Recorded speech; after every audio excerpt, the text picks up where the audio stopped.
दीपावली पर एक कविता आप सभी को प्रस्तुत है कि एक दिया उन सपनों को जो जगते जगते सो गए।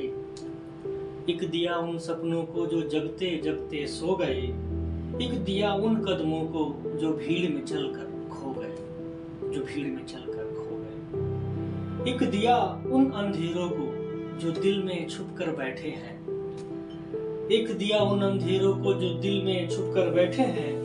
एक दिया उन नैनों को जो चुप रहकर भी सब कहते हैं, चुप रहकर भी सब। एक दिया उन जज्बातों को जो टूटे मन में संचित हैं। एक दिया उन मजलूमों को जो अभी भी रोशनी से वंचित हैं, अभी भी रोशनी से वंचित हैं।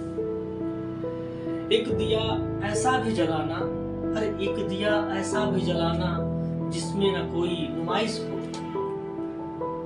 एक दिया ऐसा भी जलाना जिसमें न कोई नुमाइश हो। इसे सच पर मर मिटने की सिर्फ एक ही ख्वाहिश हो, सिर्फ एक ही ख्वाहिश हो, एक ऐसी दिया जलाना। बहुत बहुत धन्यवाद। दीपावली की आप सभी को हार्दिक शुभकामनाएं।